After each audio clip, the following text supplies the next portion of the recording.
É com muita alegria que nós participamos da 43ª Jornada de Confraternização Espírita de Assis. Já estive tantas vezes em Assis, temos aí amigos queridos do coração e agora impedidos pela pandemia de estar presente pessoalmente, mas graças à tecnologia, muitas casas espíritas estão mantendo os eventos de forma online. Então é com alegria que nós podemos chegar até os confrades, as confreiras, aos amigos de Assis, nesta noite, levando até vocês a mensagem a respeito do tema o homem, a consciência e Deus. Nós gostaríamos de trazer à tona uma mensagem que está no Evangelho de João. É um fato muito conhecido, mas nós gostaríamos de destacar um trecho dele para as nossas reflexões iniciais. É aquela passagem em que Jesus se encontra com a mulher samaritana no poço de Jacó. Esta passagem é narrada também pela benfeitora Amélia Rodrigues, na obra Primícias do Reino, e ali ela vai registrar que Jesus estava em Jerusalém e iria viajar até a Galileia. E ele então resolve passar pela Samaria, que não era o trajeto oficial, real. Mas certamente Jesus, sabendo do encontro que teria com a mulher samaritana, ele muda o trajeto e vai, portanto, buscar a estrada não oficial. Narra Amélia Rodrigues que ele, Jesus e os discípulos viajam por 50 quilômetros aproximadamente e chegam cansados, sedentos, com o pó acumulado sobre o corpo, e quando lá chegam, os discípulos vão até, ali era a aldeia de Siquém ou Sicar, na região da Samaria, e os discípulos vão até a aldeia para buscar alimento. E Jesus permanece ali no famoso poço de Jacó. E logo chega a mulher samaritana. Ela se assusta com a presença de Jesus e pergunta: como pode tu, homem judeu, dirigir uma palavra a uma mulher samaritana? E ali Jesus estava rompendo com diversos preconceitos, porque havia uma animosidade histórica entre judeus e samaritanos. E também havia uma restrição do homem poder conversar com a mulher. Via de regra, isto somente poderia se dar se a mulher estivesse acompanhada do seu marido ou do seu genitor, por exemplo. Então ela se assusta quando Jesus pede: dá-me de beber, porque ela ali estava para retirar a água do poço de Jacó. A conversa é muito profunda. Nós recomendamos àqueles que possam ler na íntegra essa conversa e as instruções, as orientações seguras de Jesus a ela. Num dado momento, ela vai perceber que está diante de alguém especial, porque Jesus vai falar de algo muito pessoal da vida dela. E ela percebe, portanto, que estava diante de um grande espírito. E aproveitando aquele momento, ela pergunta a Jesus: vocês, os judeus, oram lá em Jerusalém, no Templo de Salomão, no Monte Sião. Nós oramos aqui, no Monte Garizim. Aonde deveremos orar, buscar Deus? E Jesus dá uma resposta que merece sempre as nossas profundas reflexões, porque vai nos remeter a Deus, a nossa forma de se relacionar com Deus. Jesus responde a ela dizendo que dia virá que nós adoraremos a Deus em espírito e em verdade. Portanto, não importaria se nós adorássemos naquele monte ou neste monte. Esta proposta do Cristo deixa muito clara essa questão de que nós estamos diante do divino. Deus está presente em tudo e em todos, de forma que não há um local especial reservado para que nós possamos estabelecer este contato, esta busca com Deus. Quando Jesus propõe para que nós orássemos em espírito, ele estava falando que nós deveríamos buscar esta conexão espiritual com Deus de forma direta, sem intermediários. Algumas religiões ao longo do tempo, e aqui não é crítica, aqui é apenas uma constatação histórica, para que a gente possa também logo mais apresentar a proposta espírita, mas criou-se a necessidade dos intermediários, aqueles que representavam Deus aqui na terra, e nós, através deles, podíamos ter acesso a Deus, ou eles tinham poderes divinos superiores a nós. De forma que Jesus, quando propõe para adorar em espírito, falava dessa possibilidade de nós, filhos de Deus, buscarmos diretamente ao Pai, a Deus, sem a necessidade, portanto, de alguém que pudesse intermediar este contato, este diálogo, essa proximidade. E Jesus propõe também que nós adorássemos, pudéssemos nos colocar neste ato de adoração, de oração, em verdade, de forma que quando nós nos propomos a buscar a Deus, nós temos que nos empenhar para sermos filhos de Deus. A nossa atitude, o nosso esforço por sermos uma pessoa melhor, uma pessoa que está em luta contra as más inclinações, que está no empenho de realizar o bem no seu dia a dia, no seu cotidiano, é isto, é em verdade, sem hipocrisia moral, com fidelidade, com dedicação. É dessa forma que nós devemos buscar a Deus, conforme propõe Jesus.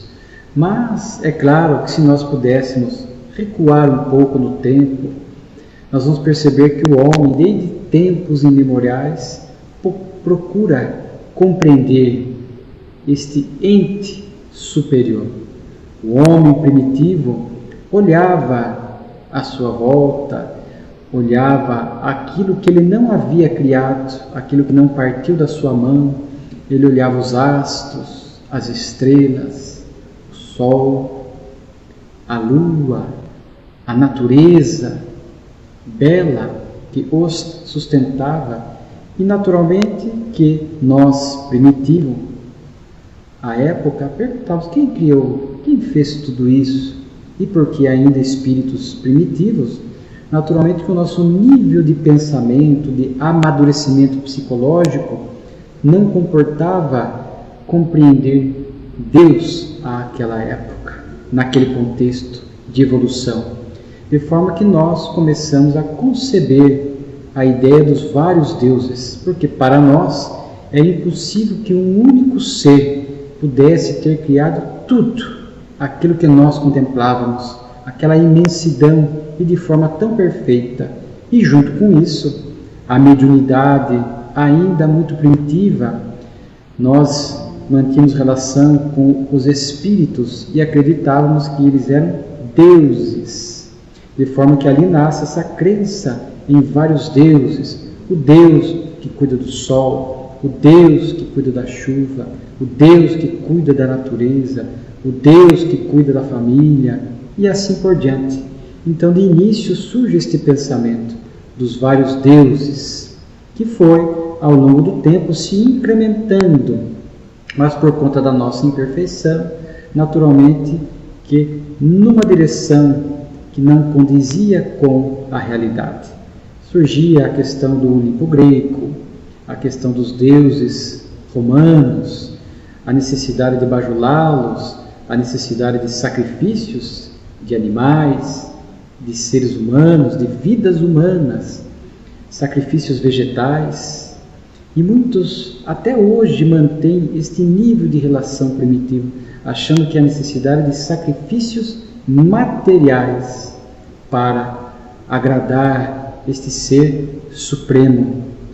Mas naturalmente o tempo foi passando, logo viria o judaísmo, e o judaísmo inaugura aqui na Terra este pensamento num Deus único. Diz Chico Xavier que foi o grande legado que os judeus deixaram, em que pese as perseguições, os cativeiros, a opressão que este povo sofria, ele soube manter de forma muito fiel o monoteísmo. E nós sabemos que Jesus encarnou-se lá em missão, porque a mensagem do Cristo somente poderia frutificar no local, diante daquele povo que acreditava num Deus único. Então foi um avanço do pensamento religioso, a nossa forma de entender Deus foi um avanço, quando aqui na Terra começa então a surgir e a crescer a crença no Deus único. Mas naturalmente, com Jesus, nós vamos ter esse ápice do pensamento, a relação da criatura com o Criador, a nossa forma de entender Deus, de forma que Jesus, conforme no diálogo que citamos com a mulher samaritana, ele já vai dando para nós essas lições a fim de que nós pudéssemos melhor compreender a divindade. Em diversas passagens, Jesus vai falar e vai deixar bem claro esta figura do Pai amoroso, misericordioso, não mais aquele Deus dos exércitos, o Deus que se vinga, o Deus que mata, o Deus violento, o Deus a quem nós devemos temer. Jesus nos apresenta esse Pai. Por exemplo, na parábola do filho pródigo, é um ensinamento simbólico, através de parábola, mas deixa muito claro este Pai que está sempre nos aguardando, sempre aguardando o nosso despertar, a nossa mudança, a nossa correção moral, sem pressa, porque nos ama, sem olhar de condenação, mas um olhar de amorosidade e de misericórdia. Não importando o nome que nós damos a Ele, Deus, El, Alá, Jeová, o importante é saber que há este Pai, Criador de tudo e de todos, e que nos ama profundamente. Jesus, em algumas parábolas, em algumas falas, na sua vivência, vai trazer para nós esse pensamento, esta evolução do pensamento. Mas nós tivemos, espiritualmente falando, dificuldade também de entender esta proposta que Cristo trouxe a respeito de Deus. Alguns entenderam, é verdade, e mudaram suas vidas, a sua forma de entender Deus, o convite, entendiam o convite que Ele trazia para a humanidade. Mas outros permaneceram com o pensamento primitivo. Nem todos entenderam as lições grandiosas do Mestre Nazareno. Por isso Jesus fala da vinda do Consolador prometido, no tempo certo, com o avanço do pensamento humano, quando nós tivéssemos mais maturidade psicológica, espiritual. E aí vem o Espiritismo, resgatar o que o Cristo nos ensinou e trazer coisas novas, ampliar ideias. Era uma revelação espiritual sob o comando do próprio Cristo, a vinda do Espiritismo, conforme revelam os benfeitores espirituais. O Espírito de verdade é o Cristo. De forma que, com a obra O Livro dos Espíritos, ali na primeira parte das causas primárias, Kardec já nos traz esta grandeza do pensamento espírita, que também trouxe um avanço para que nós pudéssemos melhor entender Deus. Não que Jesus não tenha ensinado correto, mas porque Jesus precisou falar em parábolas em muitos momentos, pelos nossos limites espirituais. E chegou a hora que o Espiritismo podia agora avançar um pouco mais em alguns conceitos e ensinamentos. Então o Espiritismo vem nos apresentar a primeira pergunta do Livro dos Espíritos: que é Deus? inteligência suprema, causa primária de todas as coisas. E ali os benfeitores vão deixar muito claro que nós, na imperfeição, ainda não podemos penetrar a intimidade divina, a essência divina. A pobreza das nossas palavras, da nossa linguagem, do nosso alcance psicológico, moral, os Espíritos falam, nos ensinam através dos atributos, para que nós pudéssemos entender Deus através dos seus atributos. Eterno, imutável, único, soberanamente justo e bom, etc. E fala que tudo que não é obra do homem é criação de Deus. Então, vemos que com o Espiritismo houve um avanço muito grande na forma da criatura humana compreender Deus. E naturalmente que nessa relação com Deus há que se ter resultados, consequências morais na nossa atitude, no nosso comportamento, na nossa forma de pensar, no nosso cotidiano. E é isso que nós gostaríamos de falar, porque quando nos propomos a pensar a respeito do homem, a consciência, ou seja, o despertar da consciência do homem para entender Deus, o homem e a consciência em Deus, naturalmente que com essa visão grandiosa do Espiritismo e a visão já nos apresentada pelo Cristo, nós temos condições de adorá-lo em espírito e em verdade. Mas nós gostaríamos de compartilhar com os queridos amigos de Assis e aqueles que venham a nos acompanhar, a assistir esta palestra online pelas redes sociais, nós gostaríamos de trazer algumas reflexões que estão numa obra muito especial, uma obra do nosso querido José Raul Teixeira, médium, orador espírita conhecido da comunidade espírita de Niterói, a obra Em Nome de Deus, ditado pelo espírito José Lopes Neto, paranaense, foi presidente da Federação Espírita do Paraná, um dos pioneiros a visitar o Paraná, pregando o Espiritismo, realmente um espírito notável, um missionário na Terra. E ele viveu muito pouco, quase, se não me falha a memória, desencarnou pouco antes de completar 40 anos de idade. E quando chega no mundo espiritual, depois de um tempo, criando este vínculo psíquico, mediúnico com o nosso querido Raul, ele traz esta mensagem à Terra, querendo dizer, isto é, produto das suas reflexões e dos seus estudos do mundo espiritual, para que nós pudéssemos continuar amadurecendo, entendendo melhor Deus e ajustando, aprimorando o nosso comportamento em relação a esta crença, a esse entendimento deste Pai amoroso e misericordioso. Portanto, diz respeito ao próprio sentido da vida. Quando passamos a entender Deus, a sua criação, passamos a entender o sentido da vida, o que estamos fazendo aqui, o que nos compete realizar enquanto filhos de Deus, o que o Pai espera de nós. Isto é muito importante. E a obra, ela é interessante, naturalmente que não vamos conseguir abordar todas as questões, mas algumas, porque na introdução nós temos duas introduções. A primeira do Espírito Camilo, que é o benfeitor espiritual do médium, do Raul Teixeira. E ele saúda nesta obra os 150 anos de O Livro dos Espíritos, que nos trouxe, na primeira parte, esses raciocínios equilibrados, corretos, elevados a respeito de Deus. E ele vai nos falar que refletir sobre Deus é questão magna da vida. Portanto, é questão vital. E às vezes nesta correria da vida moderna, nos interesses materialistas, consumistas, nos nossos desequilíbrios, às vezes nós nos esquecemos de refletir acerca de Deus.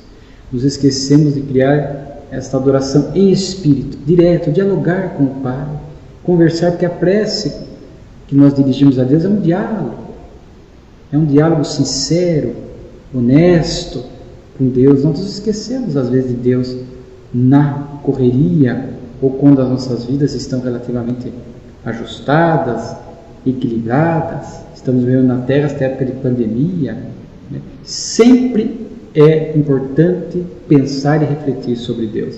E nesta época de pandemia não seria diferente.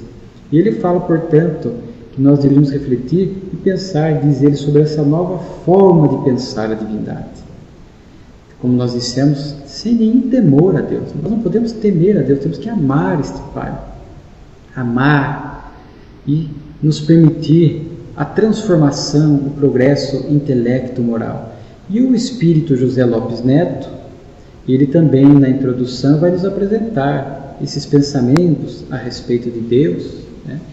Ele vai falar na introdução que nós, às vezes, vamos adotando conceitos ou a forma de entender e se relacionar com Deus que seguem algumas questões que nós não paramos para repensar ou para amadurecer, para aprimorar. Ele diz que às vezes a nossa forma de conceber Deus é fruto de tradição, que repete-se às vezes de família em família, geração em geração, né? E às vezes nós vamos herdando esta forma de pensar de forma de tradição. A gente recebe da família, recebe da sociedade, recebe da nossa cultura uma forma de pensar Deus, e a gente não para analisar se esta forma está correta, se é a forma que realmente nós acreditamos, se não há necessidade de retificar algum ponto, fazer as nossas buscas pessoais, as nossas reflexões íntimas, não apenas aceitar cegamente essas tradições, essas concepções que vêm da tradição em torno de Deus. Diz o Espírito José Lopes Neto também que às vezes nós adoramos a Deus movidos por conveniências. Nós queremos nessa relação privilégios. Às vezes a gente quer demonstrar para Deus a nossa forma de adorá-lo e queremos, portanto, menos sofrimento, nós queremos alguns favores, nós queremos algumas benesses. Então, por conveniência, é como se nós buscássemos um amigo aqui na Terra, uma amizade, mas falsa, porque nós não temos nenhum vínculo afetivo com a pessoa, é simplesmente almejando resultados materiais para nós, que essa pessoa possa nos oferecer. Então, é interesseira a amizade. Às vezes a nossa relação com Deus é interesseira, portanto, pobre, muito empobrecida. E naturalmente que essa visão empobrecida de Deus, isso afeta a nossa vida, com consequências complexas, de conflitos, de tristezas, de vazios, que se ainda não surgiram, não se instalaram, virão mais à frente, né? De forma que o Espírito José Lopes Neto vai nos trazer esta proposta, né? Não apenas pensar em Deus, né? Querendo esta ventura que tudo esteja estável na nossa vida. De forma que ele vai nos apresentar coisas muito interessantes. A didática da obra é muito interessante, porque são ali em torno de 30 capítulos, e ele vai em cada capítulo fazer uma abordagem diferente. Ele vai trazer, por exemplo, frases populares, que às vezes nós repetimos por repetir, por tradição. Não paramos para pensar se esta frase está correta ou qual é o real impacto desta frase. Quando nós falamos ali de Deus, ele vai estudar algumas frases do Cristo a respeito de Deus. Então é muito interessante.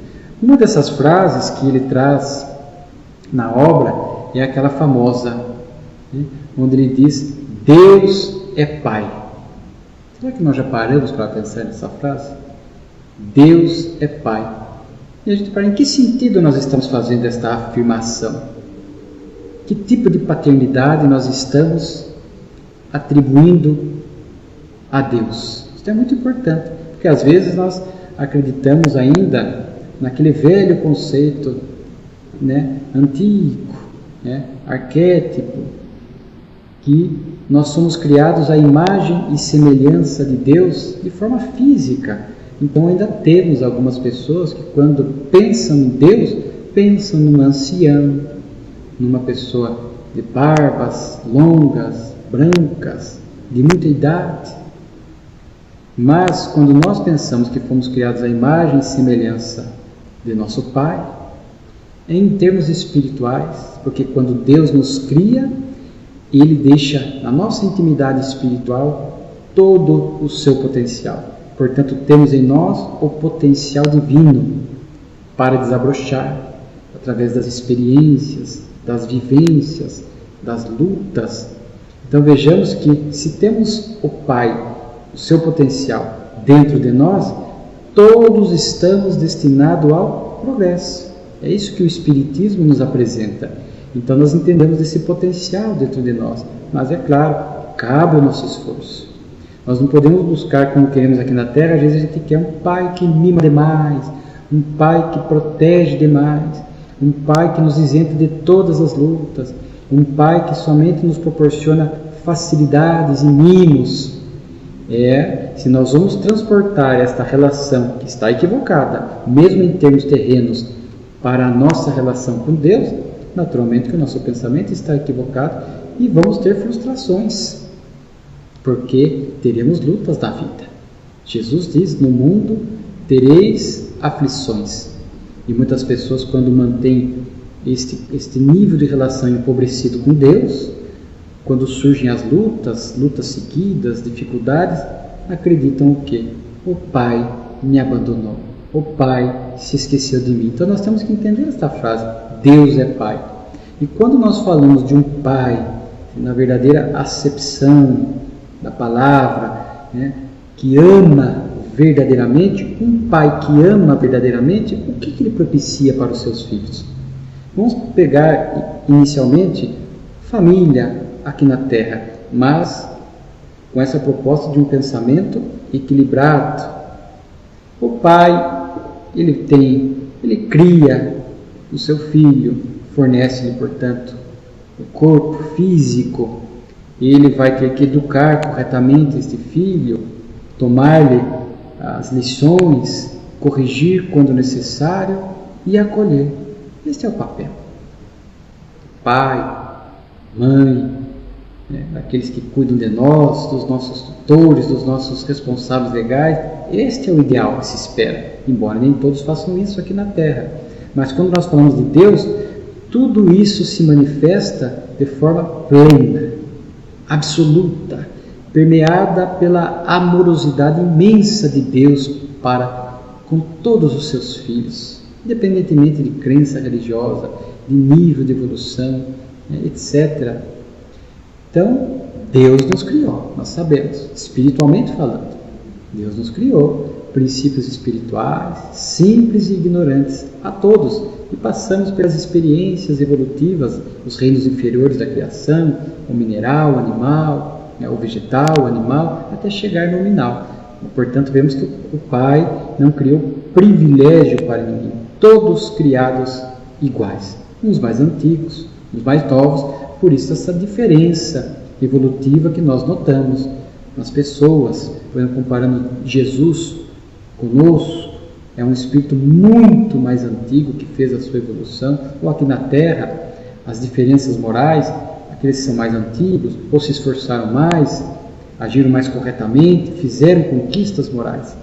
Mas além da criação, nós vimos a questão da educação. Portanto, nós vamos ver que Deus nos educa. A metodologia divina é perfeita. É através da reencarnação. A reencarnação é um método educativo, pedagógico, criado por Deus para educar a todos os seus filhos, sem pressa. Somos imortais, fomos criados por Deus. Deus é eterno, não teve início e não tem fim. Nós herdamos a eternidade de Deus, que em nós se expressa como imortalidade. Criados, mas não teremos um fim. Somos eternos. De forma que a metodologia divina é a reencarnação. O ir e vir, até que nós vamos aprendendo, vamos nos educando, a tentativa e o erro, colhemos as consequências do erro, vamos amadurecendo, vamos aprimorando, vamos acertando a conduta, ajustando, vem centenas de vezes e vamos fazendo o nosso progresso. Então, esse é o método educacional de Deus. Uma única vida, sabemos, seria insuficiente para educar um filho, um espírito, para que nós pudéssemos progredir, desenvolver todo o potencial divino que há dentro de nós.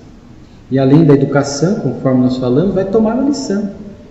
O pai amoroso toma uma lição, ele está observando o filho para ver se ele aprendeu, como é que ele vai agir diante de determinada situação.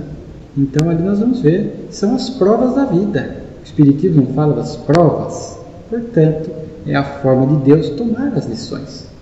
E nós sabemos que nós, mais maduros no mundo espiritual, nós mesmos selecionamos as provas, porque nós também queremos nos avaliar. E a lei de Deus, portanto, o próprio Cristo, o próprio Pai, o próprio Deus, ele vai tomando essas lições de nós. São as provas da vida. Se a gente tropeça, precisa aprimorar aquilo, aperfeiçoar aquilo. Se a gente vence uma prova, então a lição está aprendida, necessitamos, faz parte do processo educacional. Corrige se necessário, as expiações. Então, às vezes nós agimos errado, ferimos o equilíbrio da lei, vamos contra a lei do amor, prejudicamos, enganamos, lesamos as pessoas, agimos errado. E daí, naturalmente, que a própria vida, nesta ou em outras, virá a correção, a necessidade da reparação. Dolorosa, mas para que a gente possa aprender, para que a gente possa ir se corrigindo. É um processo lento, mas isso vai se dando paulatinamente. Mas é esta a visão perfeita de Deus. Portanto, também a correção. A gente passa à luz do Espiritismo, conforme as lúcidas lições dos benfeitores de Kardec, a entender, portanto, o sofrimento como despertamento, uma necessidade de correção. E por fim, nós falamos, o Pai sempre acolhe, sempre, em todas as etapas da vida, e Deus vai sempre nos acolhendo, nunca se distancia de nós. Nós estamos mergulhados no psiquismo divino, passamos a entender agora isso à luz do Espiritismo. Além de estarmos mergulhados no psiquismo divino, Deus sempre envia os seus emissários para nos ajudar, para nos corrigir, para nos amparar. Portanto, não falta acolhimento divino a ninguém. Sempre há ajuda espiritual. Então vamos percebendo esta perfeição de Deus. Se nós enxergamos Deus de forma e atribuímos Ele algumas imperfeições, alguns equívocos, Deus errou, quando a gente para e pensar, Deus falhou, Deus errou, Deus não agiu com acerto, Deus não estava atento, naturalmente que é falha nossa. A nossa percepção, a nossa leitura de Deus é que está equivocada, porque Deus não falha nunca. Por isso que José Lopes Neto também aproveita uma outra frase popular, né, falando, Deus é pai, não é padrasto. Nós não precisamos de padrasto falando dessa progenitora divina, porque Deus não falha. Como se Deus nos criasse e nos abandonasse, e nós precisássemos depois de um padrasto. Então, em termos espirituais, isso não acontece, porque Deus vai estar sempre conosco, cuidando de nós. Ele é pai, não é padrasto. E em termos materiais, até o José Lopes Neto faz uma observação interessante. Esse pensamento, ele merece ajustes, porque, às vezes, na Terra, nós vamos ter padrastos e madrastas muito melhores que os nossos pais e as nossas mães, por conta das nossas imperfeições, as famílias disfuncionais. Então, pai agressivo, pai alcoólatra, uma mãe que deserta do seu compromisso, abandona. Então vemos aí crianças em situações de fragilidade que perdem a referência paterna, materna, fica essa lacuna, às vezes até uma morte, uma desencarnação, e às vezes surgem, conforme nós conhecemos, histórias inúmeras, madrastas e padrastos extraordinários, que vêm cumprir este papel de educadores em nossas vidas, surgindo hoje, inclusive na legislação, paternidade socioafetiva, são esses que vieram preencher lacunas emocionais, morais, que os pais biológicos não puderam preencher. Então José Lopes Neto faz essa observação. Ele também vai falar algo muito importante, né? Às vezes ele vai falar assim, uma expressão, Deus nos livre. Então a gente usa essa expressão como se coubesse a Deus a única responsável de nos livrar de tudo. Deus nos livre da loucura, Deus nos livre da morte, Deus nos livre de doença, Deus nos livre de sofrimento, Deus nos livre de culpas, né? Portanto, é a relação de conveniência que nós falamos lá no início, né? A relação de conveniência, como se nós impuséssemos a Deus este poder mítico de poder nos livrar de tudo isso. Deus nos livre disso. E se acontece, a culpa é de Deus, não é nossa. Veja a imaturidade, porque nós não entendemos ainda. Porque às vezes a gente fala, Deus me livre, ou Deus nos livre das doenças, que eu possa ficar saudável, e aí nós seguimos a nossa vida pautada por vícios. Lembra Jesus falando, adorar em espírito, hein? Verdade, fidelidade. E aí nós nos dedicamos ao consumo da bebida alcoólica, do tabaco, temos vícios alimentares, e hoje nós sabemos vícios mentais, posturas emocionais equivocadas, emoções negativas, né? Surtos de raiva, de ódio, cólera, e isso vai minando nossa saúde. Então vejamos que a gente quer atribuir essa responsabilidade a Deus. Olha, Pai, me dê saúde, mas nós seguimos nos comportando como se alguém que não quisesse saúde. Seguimos esses vícios, vícios materiais, vícios morais, que vão afetar a nossa saúde. Então veja a imaturidade.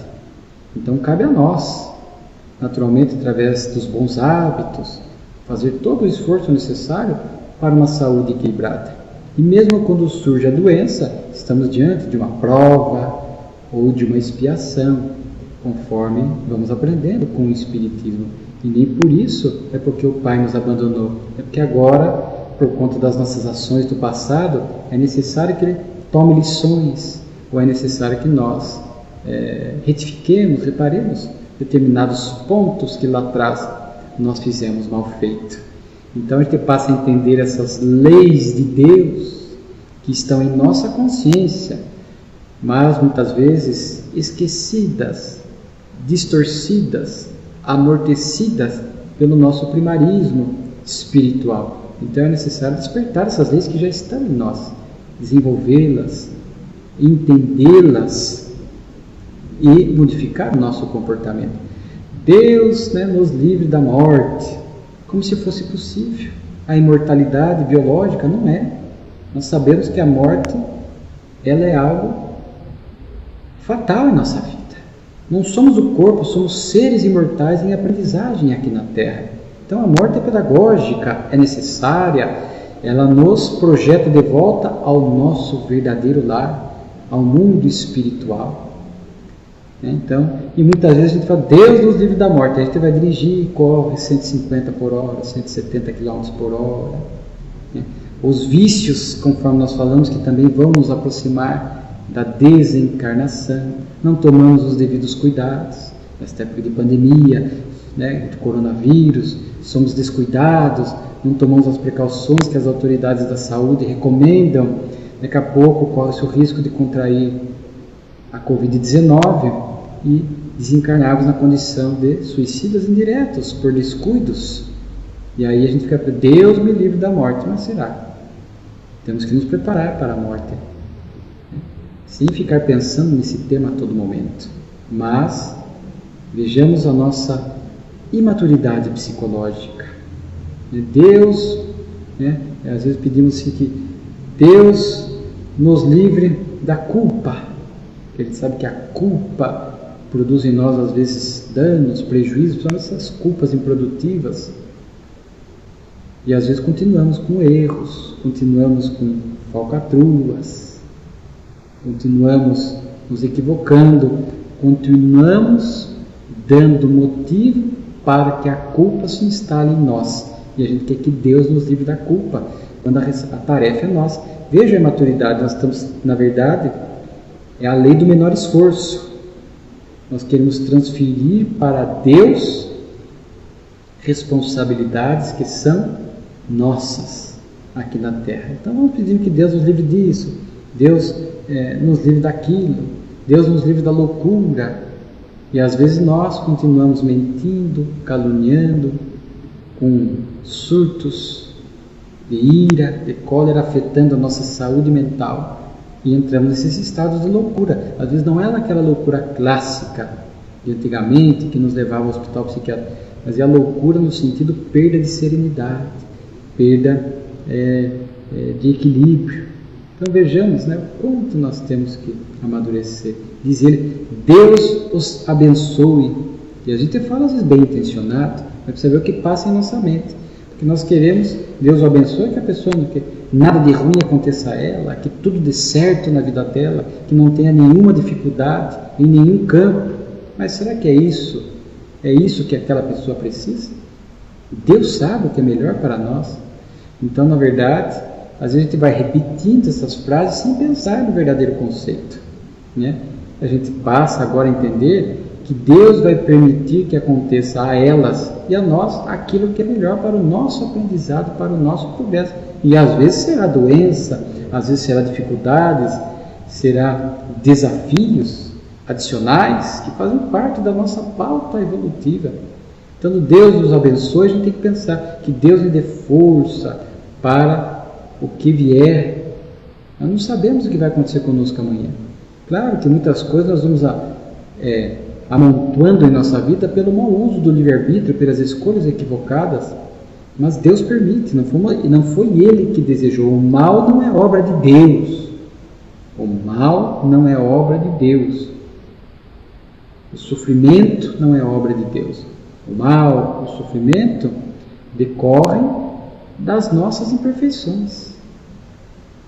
Portanto, cabe a nós agir da forma mais correta possível e, repito, saber que nos acontece, que estamos no meio, no local, com as pessoas, que neste momento, no nosso processo evolutivo, sem dúvida alguma, é o melhor para nós.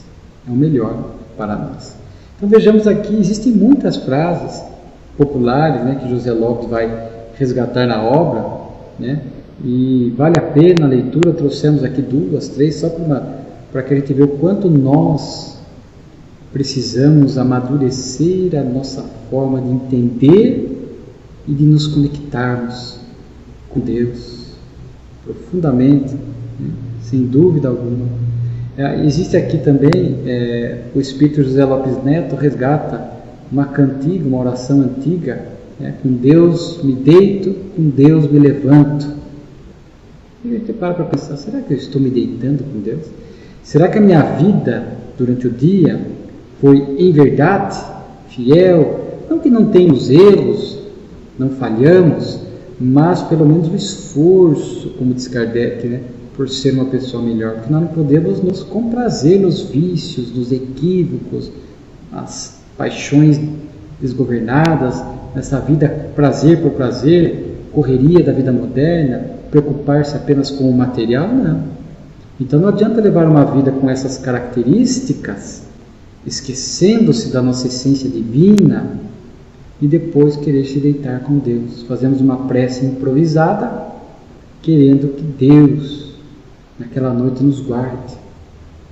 Sabemos que à luz do Espiritismo o Espírito sairá do corpo, o corpo necessita do descanso, o Espírito sai do corpo e vai viver no mundo espiritual, fazer as buscas mais condizentes com aquilo que ele busca durante o dia, extravasar as nossas tendências, as nossas inclinações. Com Deus me levanto, para que a gente tenha um dia bom, um dia abençoado. Mas sabemos que virão as experiências necessárias e muitas vezes surgirão espinhos criados por nós próprios. Como diz a lição do Evangelho segundo o Espiritismo, nem toda expiação, nem toda correção é de vida passada. São escolhas equivocadas, doentias, imaturas, que nós fizemos nesta vida e agora voltam, retornam para nós. Temos que colher, faz parte da vida. E hoje em dia, nessa esse excesso, a tecnologia é neutra, mas no excesso de tecnologia eu até brinco. Às vezes nós mudamos esta oração, esta cantiga, né? Antiga, não é mais com Deus me deito, com Deus me levanto, é com o celular me deito, com o celular me levanto. Porque a gente vai dormir até a última hora, redes sociais, internet, a gente não consegue se desconectar nem antes de dormir, e já acorda e já vai, e quer saber o que aconteceu de madrugada, e que mensagem recebeu. Então a pessoa não dá tempo nem de conectar-se com Deus para dormir. Uma oração do coração, pedir para que a gente possa, ao sair do corpo, e buscar as lições necessárias, ajudar se for possível, se colocar à disposição, mas que a nossa vida tenha sido assim ao longo do dia ou dos dias. Quando a gente se levanta, gratidão a Deus, não precisa ser prece longa, repetida, mas de sentimento: Pai, muito obrigado, mais um dia, rico de experiências, de bênçãos, que me aconteça o que é melhor para o meu aprendizado, que eu possa realizar o bem, que eu possa, durante a vida, durante este dia, adorá-lo em espírito, conectado direto com Ele, em verdade, fidelidade às lições que nós temos aprendido com a religião que elegemos para nós.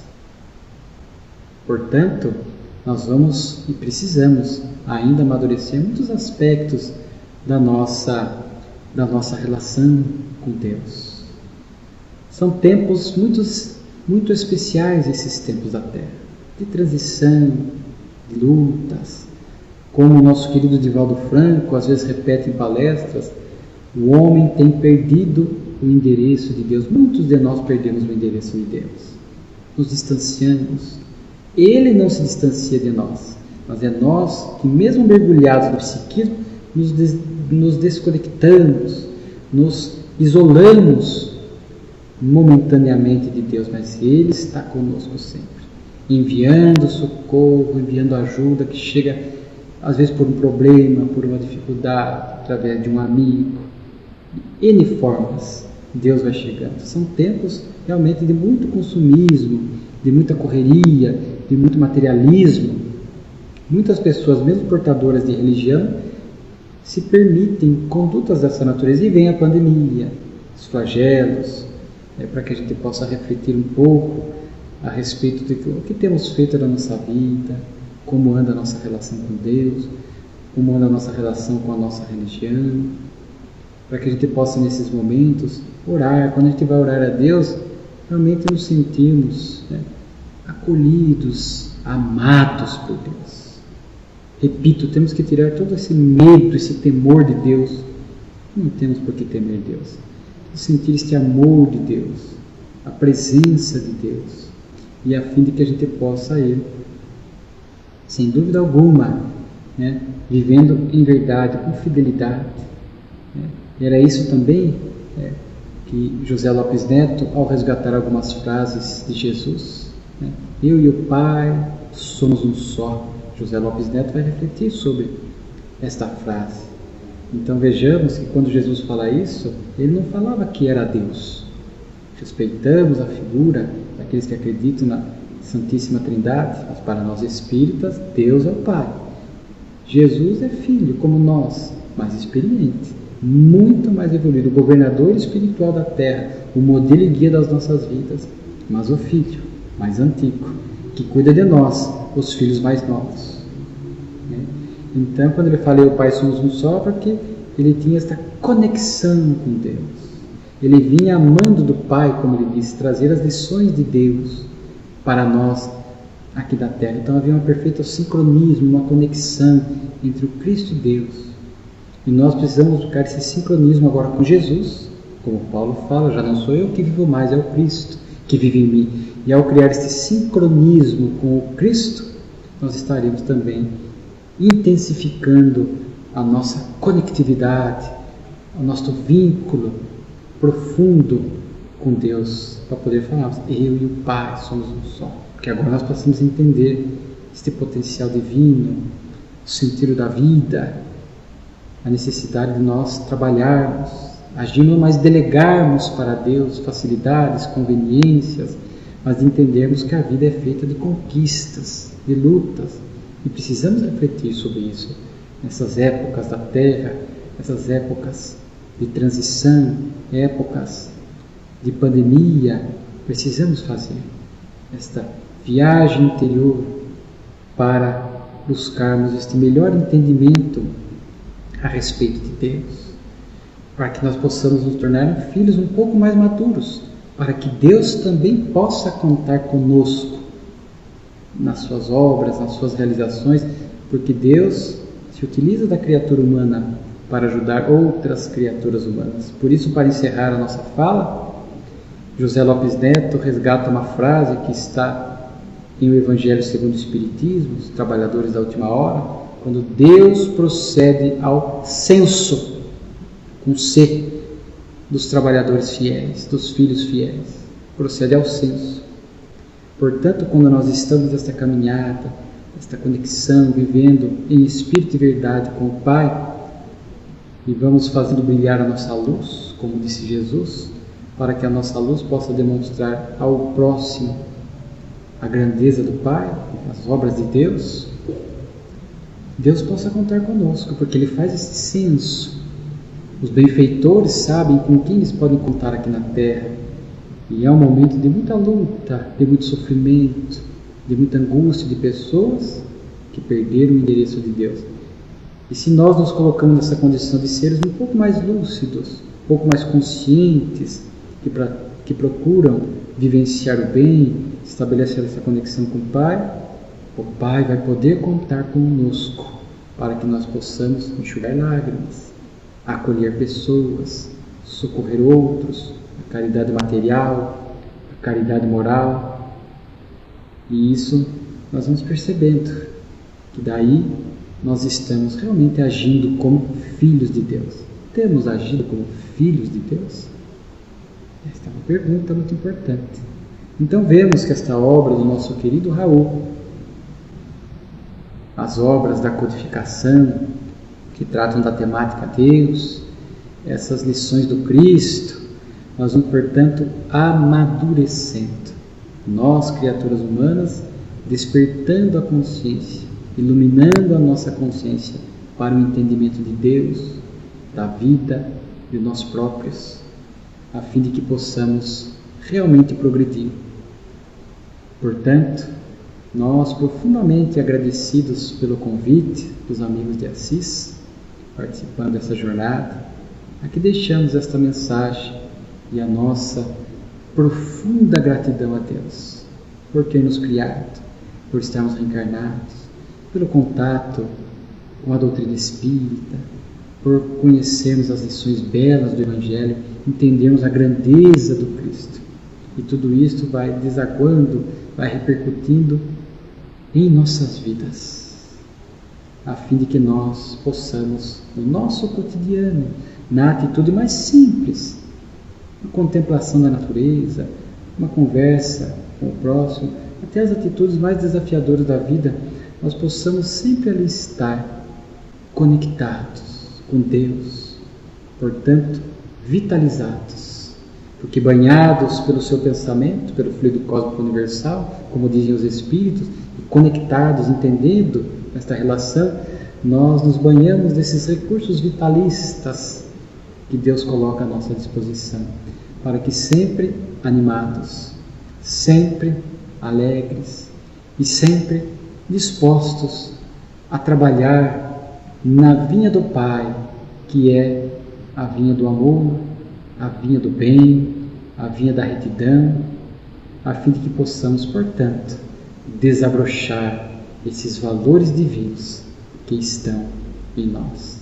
Portanto, Pai, receba a nossa profunda gratidão por podermos estar no local onde estamos, família em que estamos, no local social em que estamos, ali podendo produzir e espargir luz, a fim de que possamos, Pai, te ajudar nessa regeneração da Terra, nesta melhoria do planeta, nos empenhando dia a dia para que possamos, nesse desafio de nós e Ti, Pai, sermos um só, nós podemos ir criando esta conexão, este amadurecimento, a fim de que o amor e a verdade possam ser as diretrizes de nossa vida.